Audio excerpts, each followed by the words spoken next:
The night was a shroud, heavy and black, enveloping the small town of Eldridge like a secret too sinister to share. The cobblestone streets glistened with rain, reflecting the flickering gas lamps that struggled against the encroaching darkness.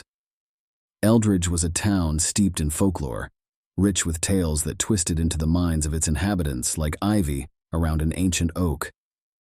Among these legends, none was more chilling than that of the Whistler.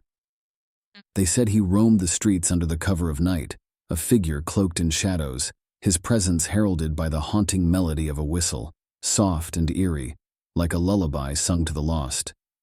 Children dared each other to stay out late, to test their bravery against the whispers of the townsfolk who warned of the Whistler's curse. "He takes those who listen," they would say, their voices trembling, eyes wide with fear. Once you hear the whistle, it's already too late. Maggie, a headstrong girl of 17, had long dismissed the tales as mere superstition. Her friends, however, were more cautious, huddling together, sharing stories of the Whistler's last known victim, a young boy who had disappeared without a trace, leaving behind only the faint echo of his laughter. "You're not afraid, are you?" Lucy dared her, a teasing lilt in her voice. "Of a silly old legend?" Maggie scoffed, her confidence igniting a fire of rebellion in her chest. "I'll prove it. I'll stay out and listen for him." As the sun dipped below the horizon, casting long shadows across the town, Maggie made her way to the old park that lay at the edge of Eldridge, a place where the trees twisted like tortured souls, their gnarled branches grasping at the moonlight. The air was thick with the scent of damp earth, and a chill slithered down her spine as she settled onto a weathered bench, determination flashing in her eyes. The minutes stretched on, time folding in on itself as she waited in silence. The wind whispered through the leaves, carrying with it the echo of distant laughter, but she remained resolute. "I can do this," she murmured to herself, a mantra against the rising tide of unease. Then, just as the last light faded from the sky, it came. A soft whistle, sweet yet sinister, dancing through the night like a specter. It wrapped around her, chilling her to the bone. Maggie's heart raced, and her breath quickened. She had heard the Whistler, and in that moment, the weight of the legends pressed down upon her like a heavy fog. "Just a trick of the mind," she whispered, though her voice trembled with uncertainty. But as the melody swelled, it seemed to draw nearer, echoing off the trees, weaving through the branches like a serpent hunting its prey. "Maggie," a voice called out from the darkness. It was Lucy, her breathless figure appearing from the shadows, eyes wide with panic. "You need to leave. You heard him, didn't you?" "I can't just run away," Maggie replied, defiance flaring within her. "I want to see him." Before Lucy could respond, the whistle grew louder, sharper, a call that thrummed through the air like a pulse. It was intoxicating, pulling at the edges of Maggie's resolve. The trees swayed, and a figure emerged from the veil of darkness, a man cloaked in a long, tattered coat, his face obscured by the shadows. "Come closer," he beckoned, voice smooth as silk, yet laced with a chilling undertone. "I won't hurt you." Maggie's heart raced, and it took everything within her to remain rooted to the spot. Who are you?" she managed to ask, her voice barely above a whisper.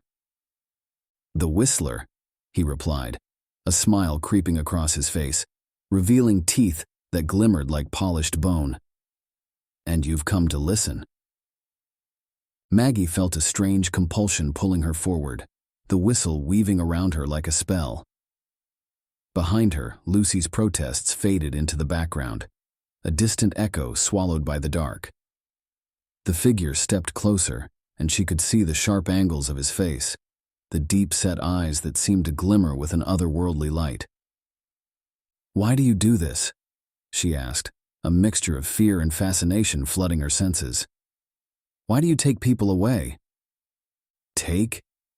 He chuckled softly, the sound like nails scraping across a chalkboard. "I do not take. I offer a choice. Those who hear my whistle can join the dance of the departed." "Join?" Maggie repeated, her heart pounding. What do you mean? He gestured toward the trees, and the shadows seemed to shift and swirl, revealing fleeting glimpses of figures lost to time, children laughing, lovers dancing, their faces twisted in expressions of joy and despair. Their forms flickered like candle flames, illuminating the darkness with a haunting glow. "They are free," he continued, voice smooth as honey, "free from the burdens of this world. All you must do is listen." Maggie felt the weight of his words settle upon her, pressing against her chest. The whistle grew louder, a melody that beckoned her to abandon her fears, to surrender to the darkness that promised freedom. "What happens if I don't?" she asked, her voice trembling as she tried to anchor herself to reality. "The choice is yours," he said, a glimmer of something dark lurking behind his gaze. "But those who resist, they suffer." Before she could respond, the world around her shifted. The park melted away, replaced by a sprawling landscape of fog and shadows, the sky painted in hues of crimson and indigo. The figures danced around her, their laughter echoing like a distant memory, yet there was something wrong, a glimmer of desperation in their eyes. "Maggie!" Lucy's voice pierced through the haze, pulling her back. "We have to go. He's lying." Maggie turned to see her friend, fear etched across her face, but the Whistler's grip tightened, the shadows coiling around her like a serpent. "You cannot leave once you've heard the whistle," he murmured, his voice wrapping around her like a noose. "You are already part of the dance." "No, I refuse," she shouted, fighting against the pull of the darkness. But the more she resisted, the stronger the shadows became, a tide threatening to drag her under. Suddenly, the figures around her began to shift, their laughter morphing into wails of anguish. The once joyful faces twisted into grotesque masks of despair, their eyes pleading for release. "Help us!" they cried, their voices echoing in her mind. "We didn't listen. We didn't want this." The Whistler's smile widened, revealing rows of jagged teeth. "You see? You cannot escape what you are meant to become," he said, his voice low and taunting. Fueled by fear and desperation, Maggie fought against the encroaching darkness, her heart pounding in her chest like a war drum. "Get away from me!"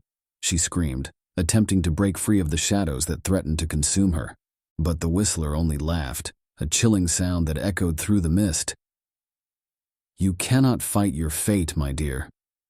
In a sudden burst of clarity, Maggie remembered the tales her grandmother had told her as a child, of the Whistler's true nature. The souls he lured were never meant to be free. They were trapped, forever dancing in his realm, their cries echoing through the night. She realized then that the whistle was not a call to freedom, but a trap.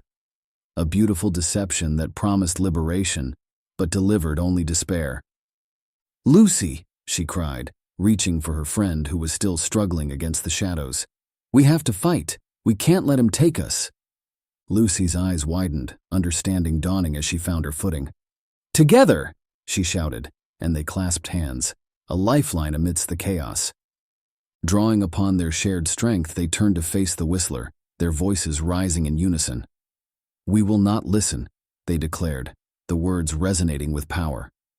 The shadows hesitated, their grip faltering as light broke through the darkness, illuminating the figures trapped within. A howl of rage erupted from the Whistler, his form shifting and twisting as the shadows recoiled. "You think you can defy me? You will regret this." But Maggie and Lucy stood firm, their bond casting a radiant light that pushed back the darkness. The figures trapped within the shadows began to break free, their forms coalescing into ethereal light, their laughter now filled with relief as they joined the girls in their stand against the Whistler. "No!" he screeched, a sound that reverberated through the night, shaking the very ground beneath them. The shadows swirled in a tempest, a fierce struggle between light and dark, but Maggie could feel the tide turning. The power of hope surged through her veins, igniting a fire that burned away the fear. With one final push, they unleashed their combined strength, illuminating the darkness in a blinding flash. The Whistler howled, his form disintegrating into tendrils of shadow that evaporated into the night, leaving behind only silence. As the darkness dissipated, Maggie and Lucy found themselves back in the park, the gas lamps flickering gently in the cool night air. The weight of dread lifted, and the world felt alive again, vibrant with color and sound. But as they turned to leave, a soft whistle echoed through the trees. Maggie's heart sank, and she exchanged a glance with Lucy, a silent understanding passing between them. The legend of the Whistler was not over. They had escaped, but the darkness still lingered, waiting for the next unsuspecting soul to heed its call. "Let's go home," Maggie whispered, the chill of the night creeping back in as they hurried away, the whistle echoing behind them like a haunting promise that would never truly fade. In the shadows of Eldridge, the Whistler watched, waiting patiently for the next night when the streets would be filled with the reckless and the brave, ready to dance with despair.